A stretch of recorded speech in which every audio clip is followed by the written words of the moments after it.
Okay, we're going to get started. Good morning, everyone, and thank you for joining us this morning on applying for unemployment insurance fund and the temporary employment relief support. This has been a presentation that has been requested by quite a few of you, and our fantastic finance trainer Michelle has agreed to do this presentation, but has also mentioned numerous times how important it is for people to be able to participate and learn this information. We are also live to Facebook at the moment, so thank you to everyone joining us via Facebook. If at any point you'd like this presentation or the forms that Michelle will be showing you this morning, please email us at either programs@wcfid.co.za or our coordinator at wcfid.co.za, and one of us will send you the presentations and we'll send you the presentation and the forms.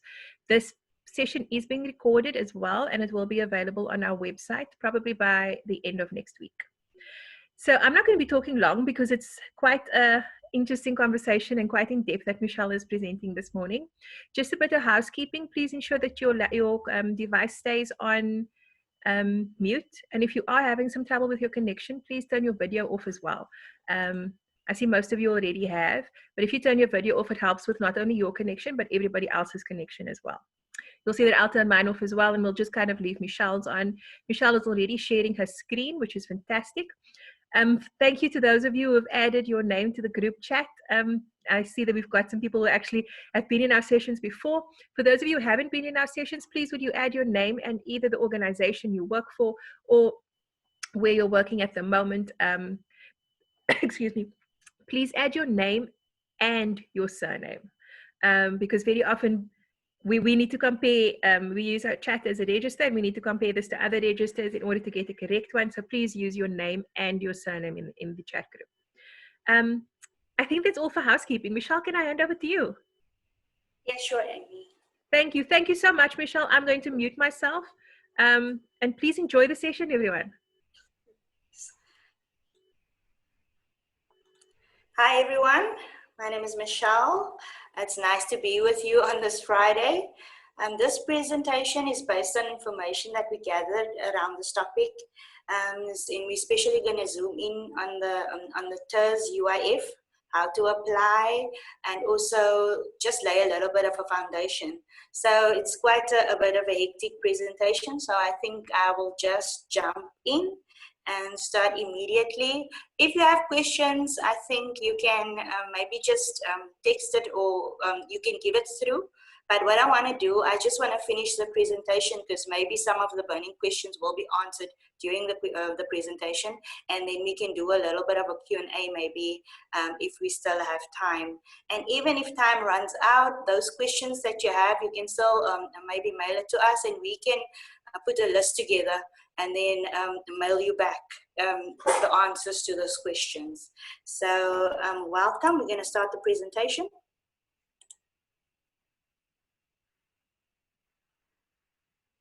I'm going to, as I said, I'm going to look a bit at the background of the TERS and also the development and guidance of the TERS. And we're going to stop here with, let me just go back to the previous slide. Yeah, development, and also then we're going to go through the application.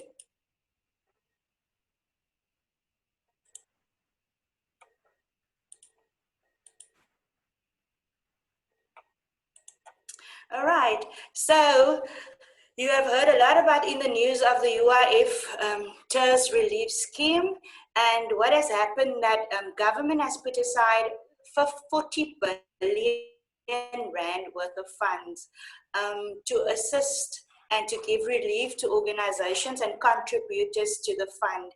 And to date, you will see that government has paid out almost 16.5 billion rand. That is 40% of the amount has already been paid out by the 31st of May. And the minister, that was now a figure that we checked, I was around about the 2nd of June.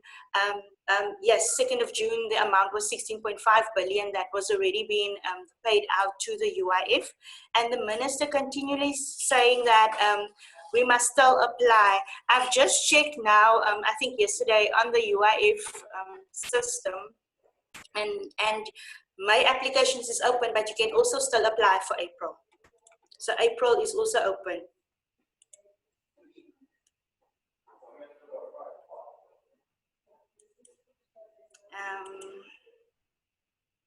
All right.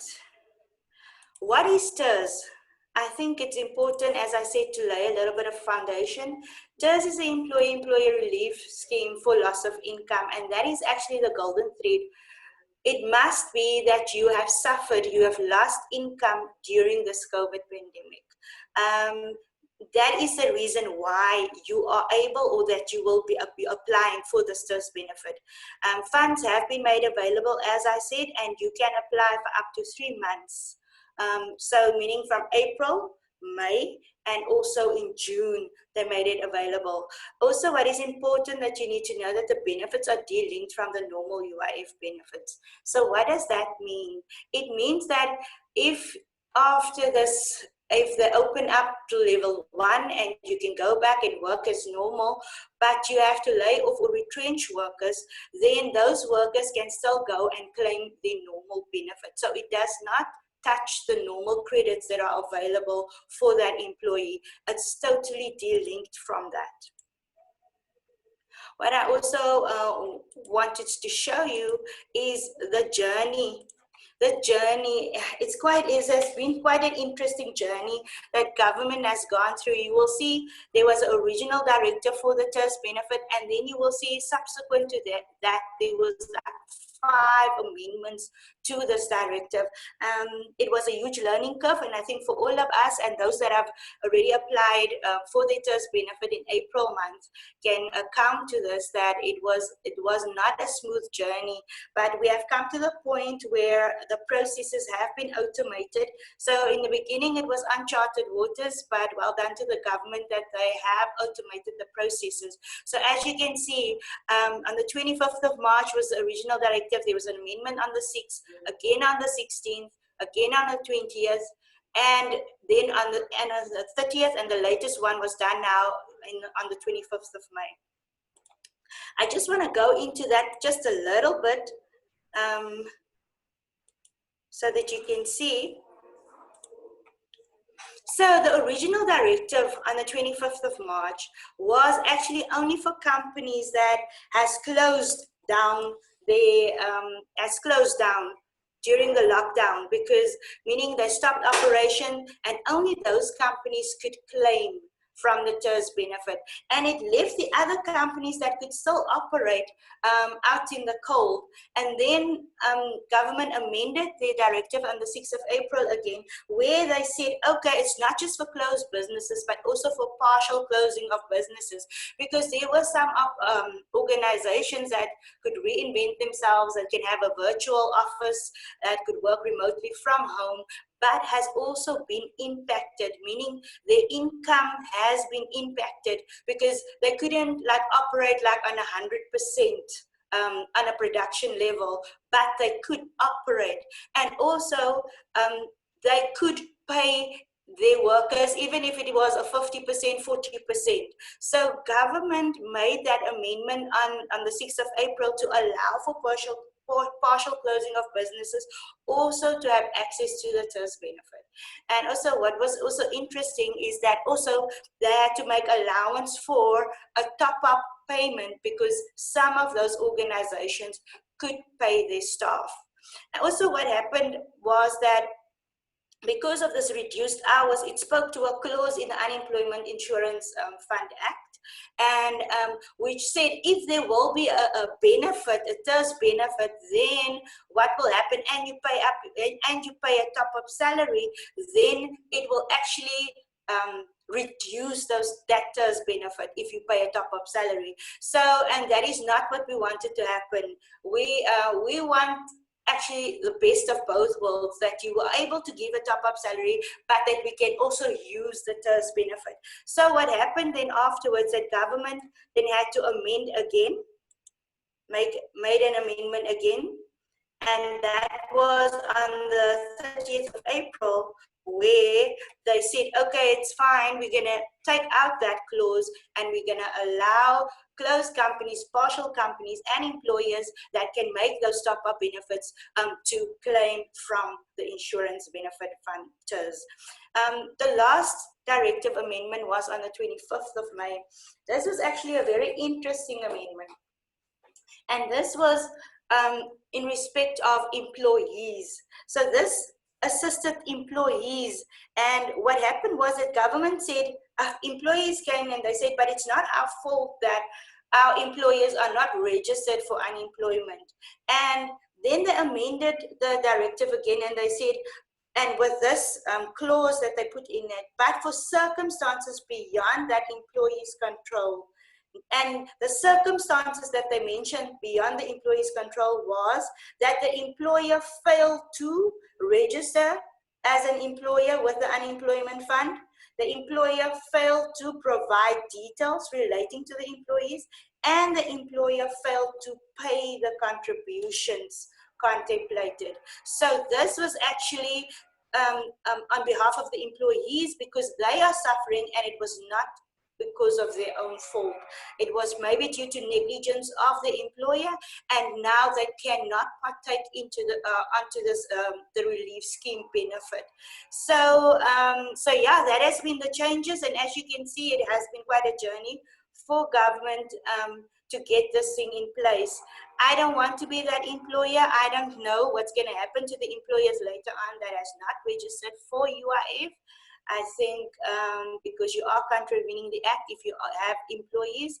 So yeah, I don't know what's going to happen if those employees go to the Department of Labor and say, listen here, my employer failed to register us for unemployment. Okay. So the requirements for who can apply? As I said, employers can apply, but you must be registered with the unemployment fund. That is a given. Secondly, you must be registered before the 15th of March 2020. If you have not been registered by the 15th of March 2020 or on the 15th of March 2020, then you cannot access this benefit. You must comply with the application procedure. We will look at the application procedure later. And of course, the golden thread that you must have been directly impacted by COVID-19. For the employees, there must be a contributor to the UIF. Domestic workers can apply, foreigners can also apply, and you must have suffered a loss of income or been required to take annual leave. This is now for employee.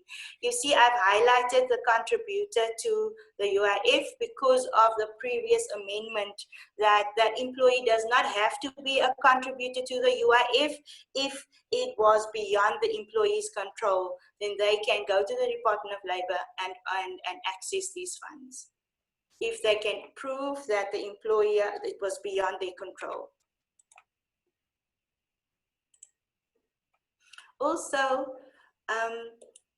as we've said, what is a loss of income? Circumstances resulting in a loss of income for the employee will be taken unpaid leave, meaning no work, no pay situation. And for the employer, it will be a reduction in their income, in their normal income. I think for special care centers at the moment, there's a huge reduction in the income because of fees not coming in. So, so even if you are operating, if you were essential service during the level 4 or level 5, you were essential service, but there was still an impact in your income, you can still apply for the UIF TERS benefit. That is just important for me to tell you that because the golden thread is loss of income. Because it can mean that you have clients out there that can't pay their invoices, they can't pay for the services that you've already rendered. That is a loss of income. You have been impacted. Also, I just want to mention again, employers may make top-up salaries to the TERS benefit, but the employee's salary should not be more than the normal income. No, more than his normal income.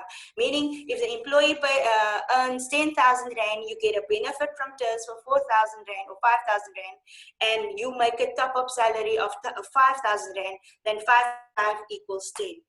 You can't make a top-up salary of 6,000 Rand because 6 plus 5 will equal 11. It must be equal to the normal salary of the person. And then I just made a note that employers are encouraged to pay the benefit, meaning in advance. You can also pay the benefit in advance, and then you can claim it from the UIF. Because as you can see from May, the UIF only opened, I think it was 28th of May, 12 o'clock the evening. And then some of this, employers would have already paid the employees maybe around about the 21st, 26th, 27th already. So you are encouraged to pay the benefit in advance, and then you can set it off against your UIF TERS benefit when you apply for it or when you get the income. Also, I just thought it best to just put in the calculation of the TERS benefit as well, so that you can see what they do and how they go about calculating the benefit. Just for completion's sake, it gets a little bit technical, but they work out your daily rate, and then afterwards they work out a sliding income replacement rate to replace your income. Then they times that and with the days, so that they get, and I think the percentage that they normally use is between 38% and 60%. And what they do, if you are a high income earner, they will reduce, say you are like earning 20,000 Rand, they will reduce your salary to 17,712. It's just an amount that they use. And then they will times it by 38% to get a value multiplied by the days. If you are a low income earner, then they will take that money and they will multiply it by 60%. So that is how the sliding scale will work. I just want to show you my next slide.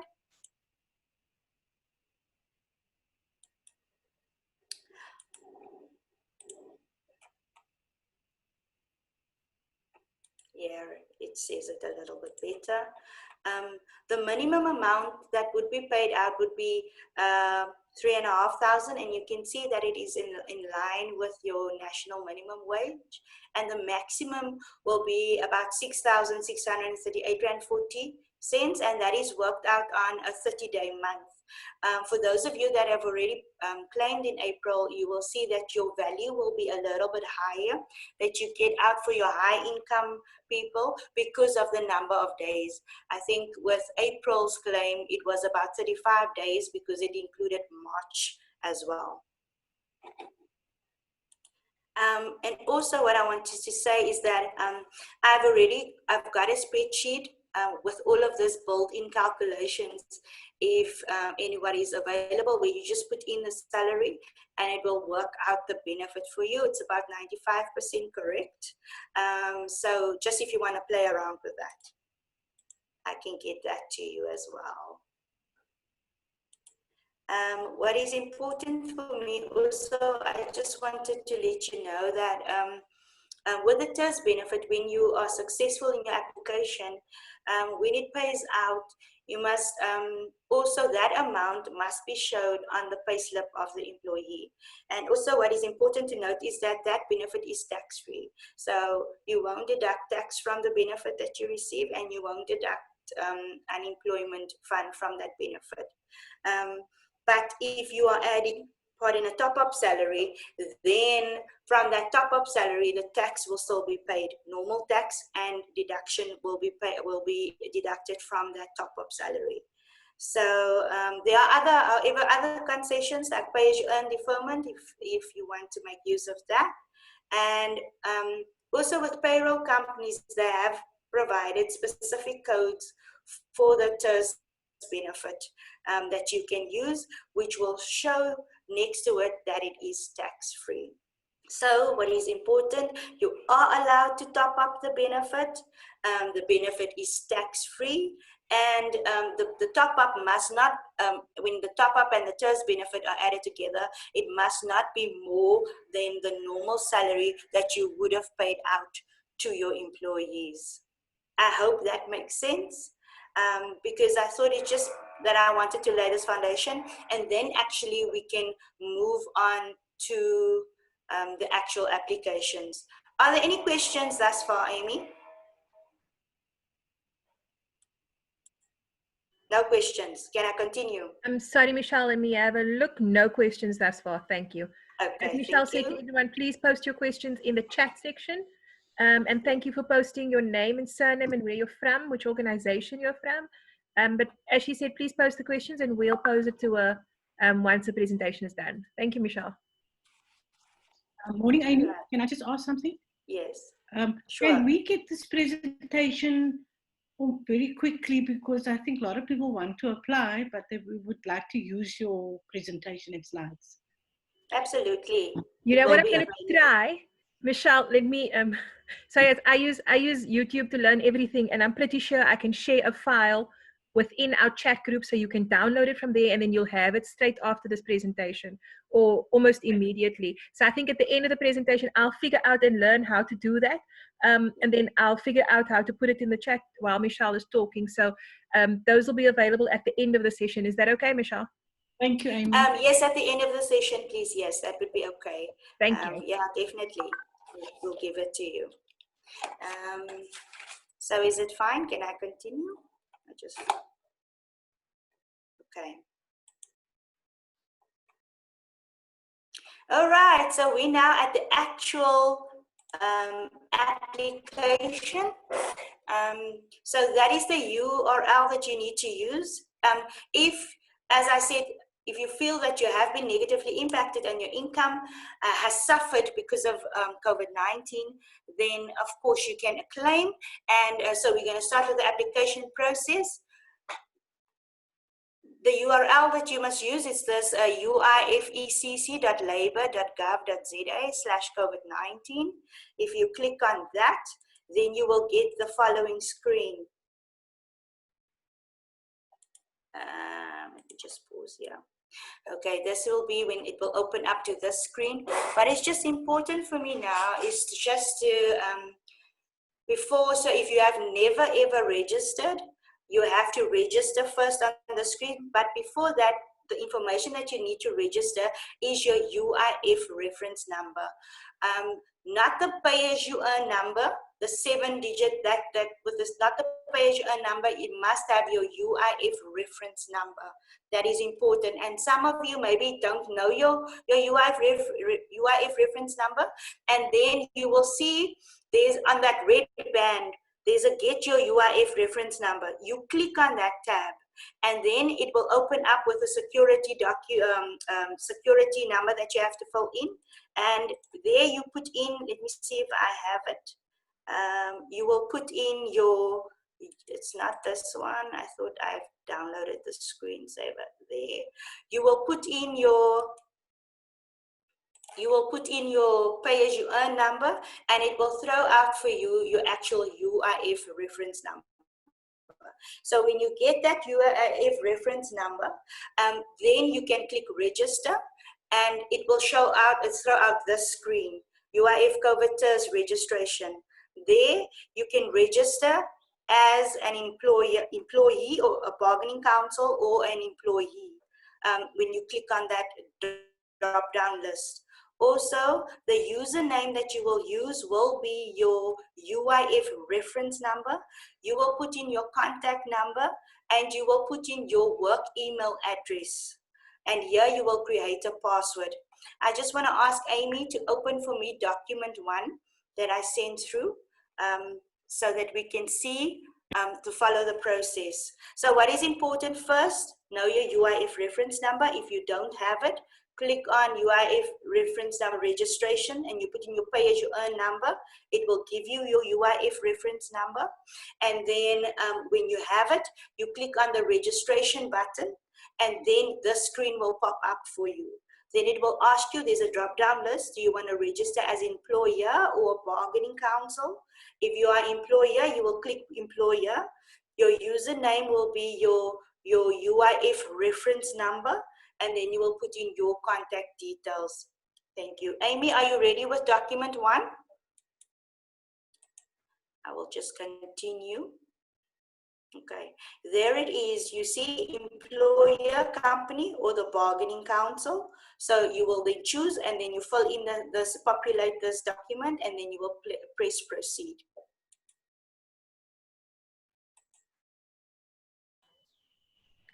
Sorry, Michelle, your document just kind of lost in my system. Okay, it's fine. Just let me I'll see if see. I can find it on my side.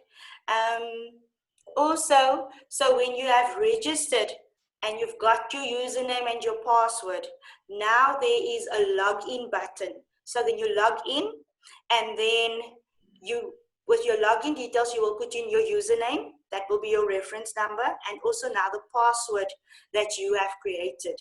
Okay, and then you log in, and then you can register your company or your organization. This will then be the next screen that you will see. So in the first tab, you will put in again your reference number, your trade name, meaning your organization's name. You will put in your pay-as-you-earn number. If you have a pay-as-you-earn number, I'm also aware is not everybody have a pay-as-you-earn number, meaning not everybody is paying tax because they're not getting paid over the threshold.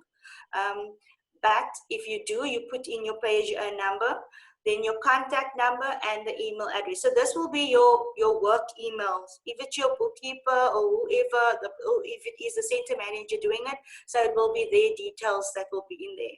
The lockdown period, if you have not applied at all, then your period will be from the 27th of March 2020 to the 30th of April 2020.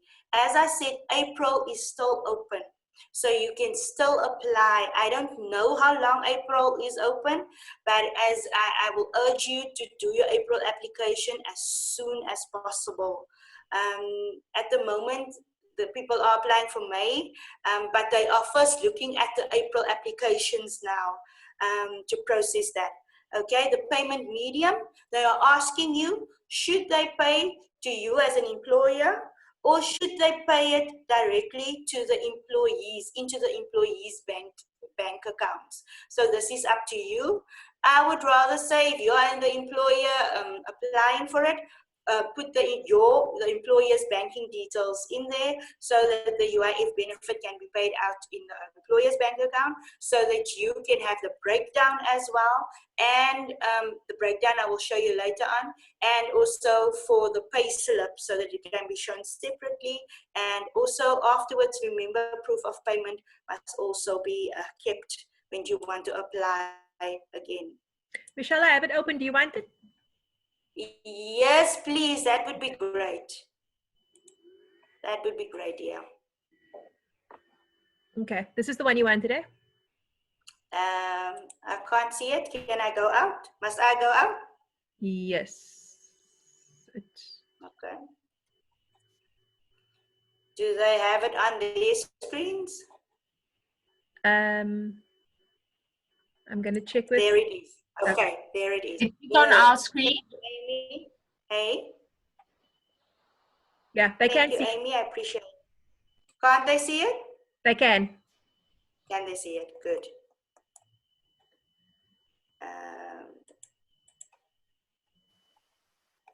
Okay, great. I'm trying to move. I think we've covered this one already.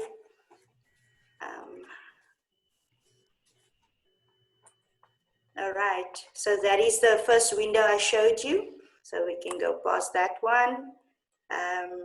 We've talked about the register. There's the button, so you register. I'm sorry, just getting to this thing. Tell me which page you want. I want from the beginning, Amy. I just want the second page, and then I just want to speak to it. I have mentioned so there. So can we go to the register button? We've gone through that. Can we go to the third one? Okay, as I said, employer and the bargaining council, you must select, yes, this one, Amy, thank you. You must select employer or bargaining council to register. And okay, we can go to the next one. And there you fill in all your details. When everything has been populated, as I said, register as an employer, your reference number, your trade name, and if you filled in everything, then you press proceed and you go to the next slide. And then it will give you that, just stop there. Then it will give you that you are registered successfully, and please then log in with your credentials. Good. You can go to the next page. Thank you. Then here you sign in with your username, as I said, and your password. Your username will be a UIF reference number and the password that you've created. Okay, we can go to the next slide. All of this information, by the way, is on the Department of Labor's website, where you can download these spreadsheets from there. All right, so now you're in the system, you put in your UIF reference number, you put in your trade name, and as I said, your pay-as-you-earn number and all the contact details, and then your address, and also then your bank account as the employer will be populated in there. And after you filled in everything, then you go to proceed. So we go to the next slide.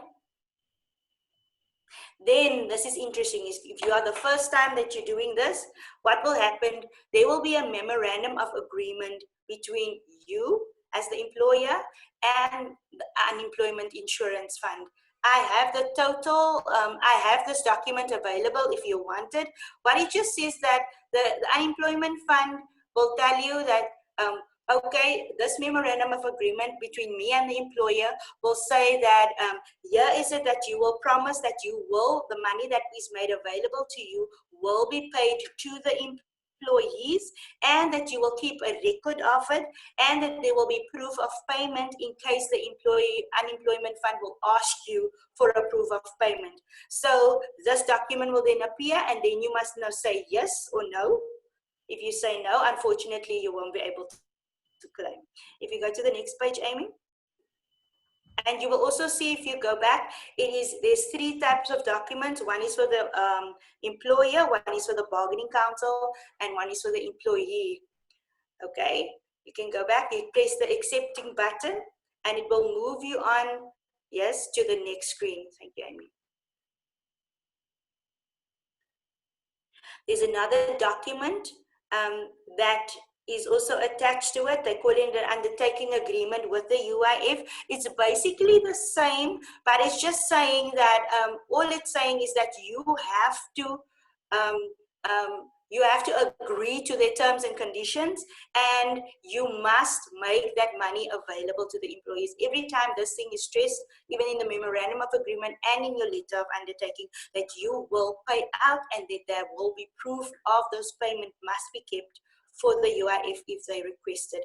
And I will tell you, when you are requesting for the May benefit, then they ask you for the proof of payment. So please keep those proof of payment. We can move to the next one, Amy. Thank you. Okay, there it is. You must press the accept button. Okay. And then after that, they will ask you, if you go back first, it will ask you for the confirmation of bank account details. That is now the employer's account details. That is the details that you filled in when you populated that information of the employer. So that bank account detail should agree to the document that you will upload here. And it must be in a PDF format. Okay, Amy? Thank you. All right, now on this page, when you have said agreed, and you've uploaded your banking details, you will get to this page. And this page, I want to urge you to please take your time with this, because when you put down your employees' details, be careful of how you put it down, the information that you put it down, and yes, because this will either reject your application or will throw you out of the system, and it will put you in a manual process, and that is what we don't want. We want everything to be correct as best of our knowledge, so when it is uploaded, then all of the information is there. I will do that. I see this when the organization has already paid the employees. If I can just answer that question quickly. If the organization has already paid the employees, then an adjustment can be made, and you apply for you can still apply for your application, for your TERS application.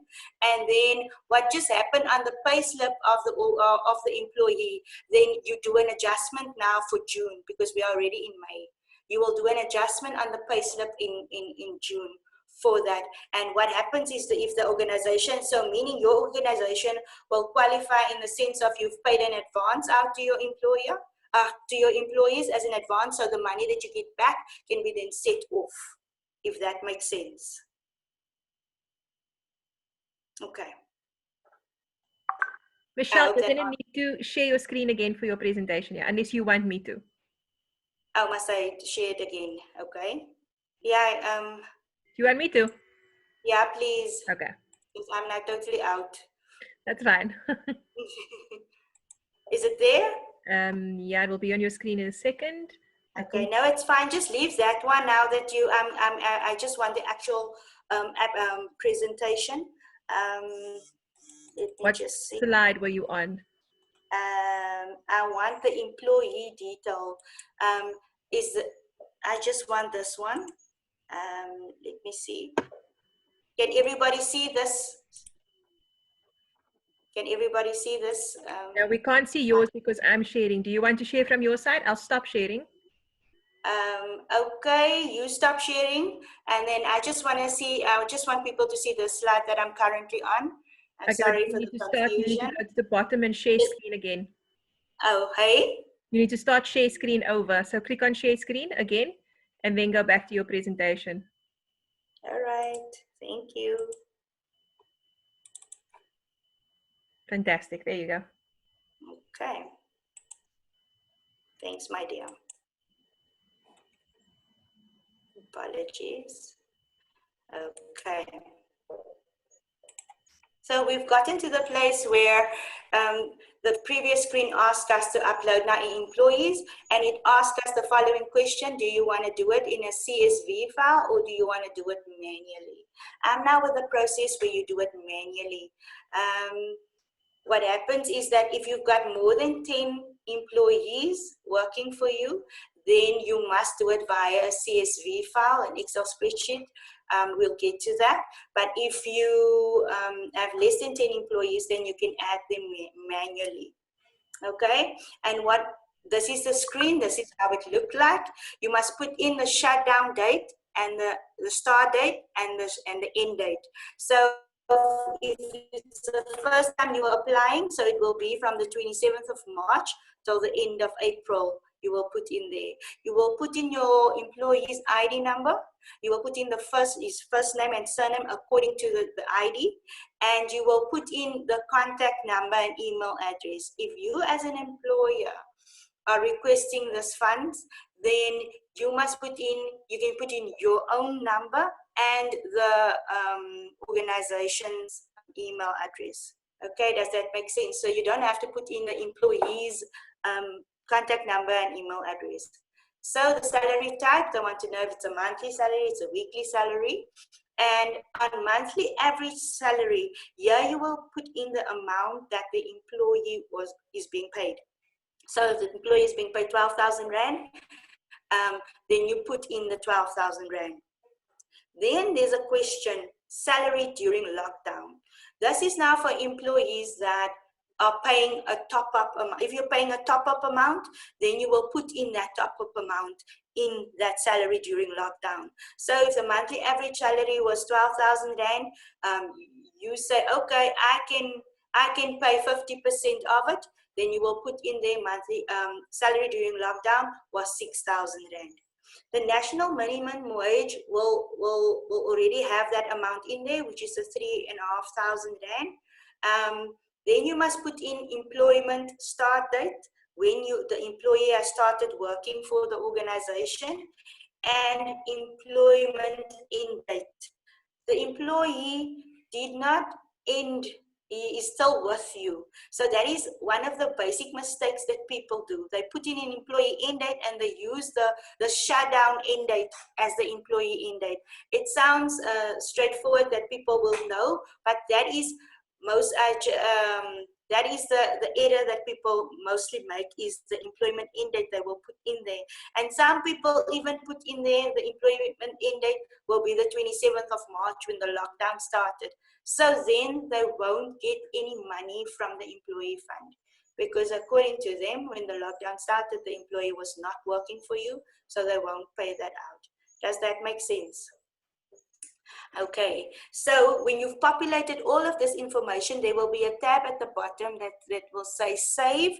You will save it, and then it will ask you if there is more that you want to load. And if there's more employees, you will just say add, and the screen will come up again, and then you will add the information for your other employees. So you add every time until your list is completed. Okay, and when the list is completed, there will be a button that says submit application, and then you will be able to submit your application. I hope that makes sense. The next screen I wanted to show you was this one. When you have more than 10 employees that you want to apply for TERS from, then you have to send a blank email to covid19ters@labour.gov.za.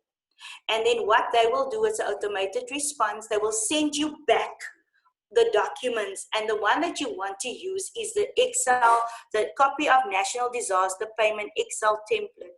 That is the template that you will use where you want to put in all your employees' details. Also, you will see there's the MLAs that I've been talking to you about. MLA is the UIF for the employer, for the bargaining council. So then you can read the documents as well. I can also forward you those documents because I do have it available. There's also the undertaking letter that they will forward. I also have that available if you need that, if you want to work through that or look through that. Before you say agree, then you can read it. There's also an information sheet, because what is important about this information sheet, after you've populated the Excel template with your employees' information, it is important that you must then convert that file into a CSV file. And that is where some of the people have a problem, because what the UIF does, they take that file as is what you give them, that CSV template, and they dump it into their system. So if it fails the normal checks, and if it's not saved according to what they want, then they reject the claim. That is unfortunate. Then they reject that claim. That is why it's very important that you make sure that all the information is correct and that it is saved according to their specifications, because they just take that file, put it in their system, and then they process the application. If it's not according to their specification, it will reject the application. Okay.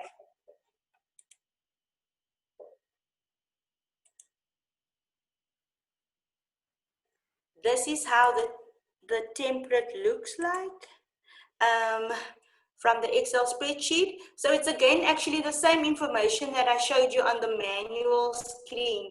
You will put in here, like the UIF reference number, shutdown dates, the name of your organization, page earn number, all of that information and the employee details will be on the spreadsheet.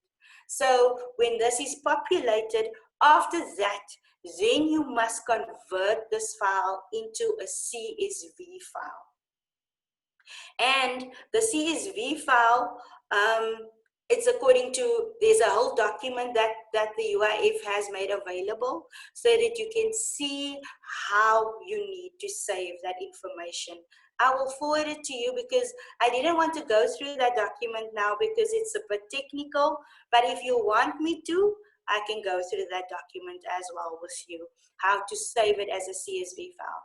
What I want to urge you, if you are unsure, rather get somebody to look through your information before you submit it, because if it is thrown out of the automated process, it is very difficult in the manual process to get your payment, because they will first look at the automated system before they will go back to the manual applications and the errors and all of that. They notify you, and in that time you might lose out, because there's only 40 billion, and as I said, 40% have already been used, and the people are applying for that funding, and I don't want you to lose out. Are there any questions at this stage? No questions. No questions at this stage. All right. We can continue. I think this is actually my last slide, Amy. I want you to open up for me, if you can, the second document 2, and then afterwards document 3. If you can open that up for me, please. Okay.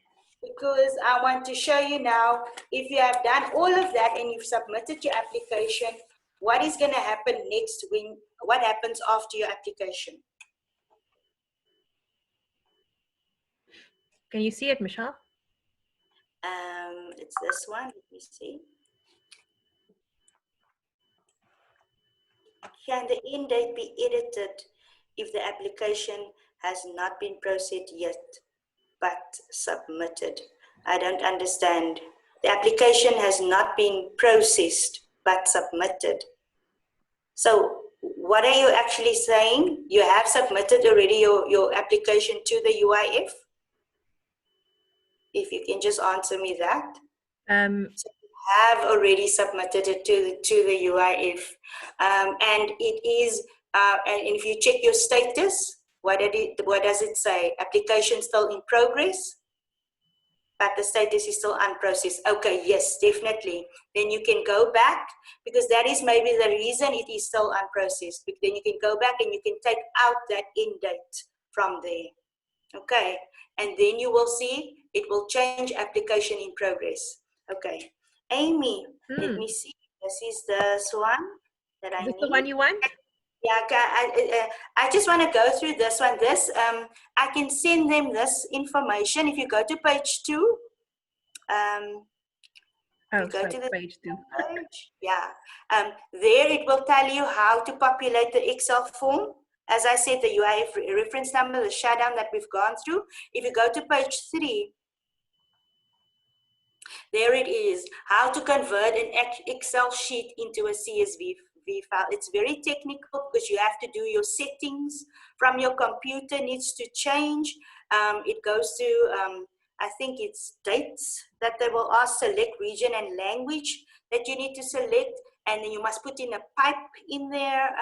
You must just go through this document. So it gets very technical. That is why I'm urging you that if you have converted the CSV file, they also show you how to check it. If you converted the CSV file, if you're unsure, ask somebody, maybe your bookkeeper, your accountant, or even just give it to the accountant to do, your bookkeeper.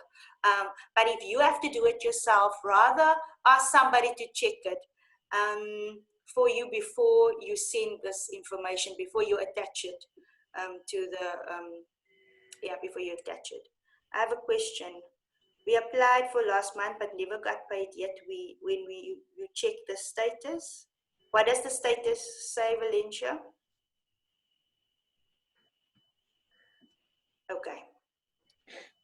Anyway, and because at the end of the day, when you open up your spreadsheet in Notepad, after you've saved it as a CSV format, it must look like this format here at the bottom. There with the highlighted yellow one, and also the UIF reference number, it must be in this order. If it's not in that order, then you must redo it again. I almost want to say that I want to help you even, that you can send your CSV file to me that I can check it, but I don't know if I can do that, if I'm mandated to do that. But that's how passionate I am, because I want you to get that money, because it is available there for you. And I don't want you to lose out because of a mistake that you've made or been thrown into another process. The automated process, it's actually a good process, because there you can track your progress, you can see how far the application is. So I would rather urge you to ask somebody to assist you to do the conversion for you if you have more than 10 employees. If you have less, I will rather urge you to do it manually on the application process on the system, where you can add all your 7 or your 8 employees there, because it's already in the format that they want it to be. Thank you, Amy. Can you, thank you for this document. Can you open up for me document 3? Yes, thank you. Okay, good. So now what happens after my application has been submitted? Okay, you can go into the website, you can put in your username and your password, you log in, and then how can I then, when you are in, there is different on that ribbon, on that red ribbon, there is a status button. And on that status button, you can click, and there it will show you your application is still in progress or awaiting application to be submitted, or it will show you that there was a payment, it has been processed, and what date it has been processed. If you were successful, it will state payment processed, and then afterwards there's another button, payment breakdown. If you can just go down, Amy. Yeah. There will then be a report. The report will show either that you've been successful, or the report will show decline payment. If you have been successful, you can just click on there and it will give you the breakdown of each individual person. How much? Say you got a 50,000 from the UIF, it will give you per employee the breakdown. You can request it, you can click on that button and it will give you that information. Okay, if you have been declined, it will be a letter saying that you have been declined, and it will give you the reasons why you have been declined. Or if they only paid out one employee and the other employees have been declined, it will tell you a reason why they did not pay out those employees. It's just important that that you know that then afterwards, then you can go back maybe if it's something that you've missed, but then you fall, unfortunately, in the manual process. Then you have to go via email and all of those things. And I'm telling you, it's very difficult when you are in that category in the manual process. If you go down, Amy, another page for me, please. Also, if you have been successful, what I wanted to say, there's also, then under the documents, there will be a letter where you have to sign it, and that letter you need to send back to the UIF, because they want that to say, okay, we've received the money, and also that you will pay it out to the employees. And so that letter you need to sign, and there's an email address also that you need to forward that information to. There was just one thing, other thing that I wanted to say. No, I think that is it. That is it. Are there any questions? I've come to the end of my presentation. Are there any questions, guys, that you want to ask me?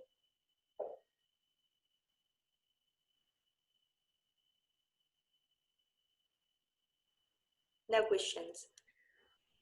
If there are no questions, I'm happy to, if you don't want to type it and you want to ask a question, I'm happy to unmute anyone who wants to ask a question. I think Valencia asked the question. I just missed the last bit of it. Or did I answer your question, Valencia? Okay. Anybody else?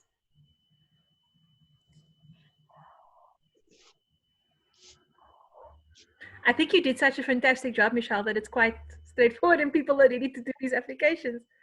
Okay, here's a question. How long can it take to get a processed result? I missed that question now.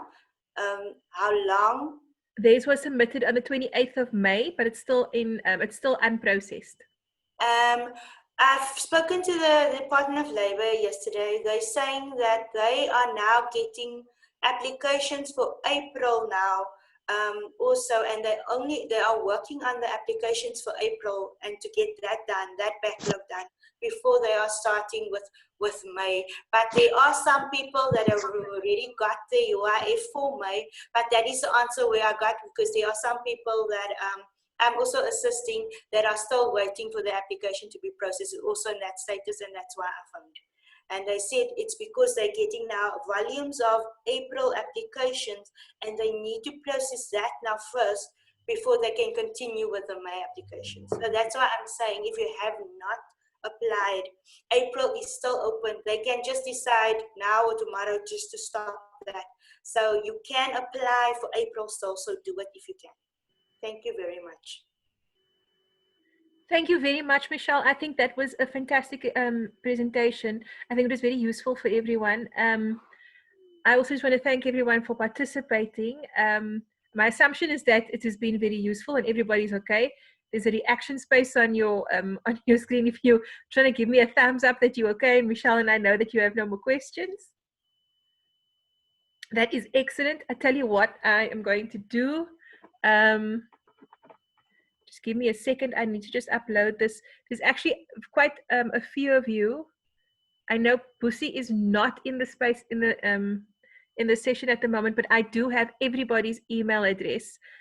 So what I will do is I will send the presentation. Actually, let me just save this and I can upload it. Just give me 2 minutes.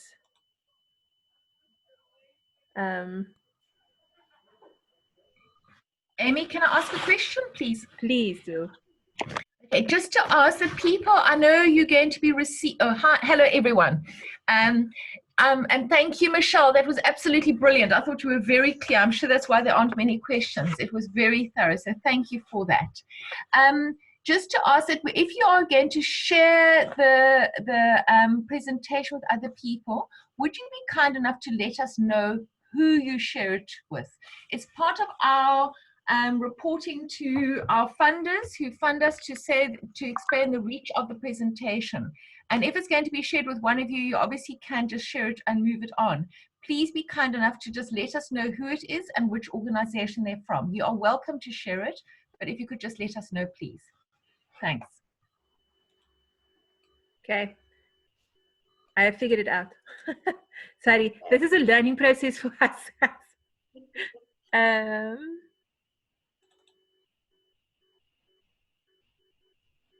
There we go. Okay, the presentation has been shared. I'll leave this window open so that if you want to I think what should happen now is that you should be able to click on it and download the presentation. Ah, there we go. Chantal, how did you do that? Can I just ask if there are any questions that you thought of maybe afterwards, then you can still forward it to us. I will answer. Michelle, there is a question. Could we still claim even if we paid out the employees 100% of their salaries? The golden rule is, have you been affected by COVID-19? If you answer that question, and if the answer to that question is yes, then you can go back and you can claim. Remember, then you will treat it as an advance that you've given your employee, and then you will set it off against your income when you get the money. I hope that answers the question. But just remember, with your June salaries, just make that adjustment on the payslip.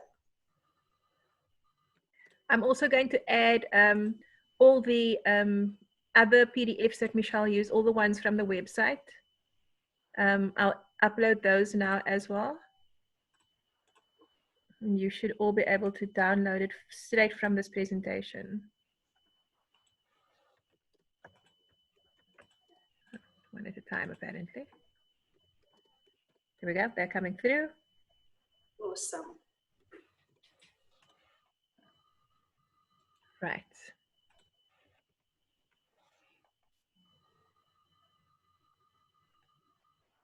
last one.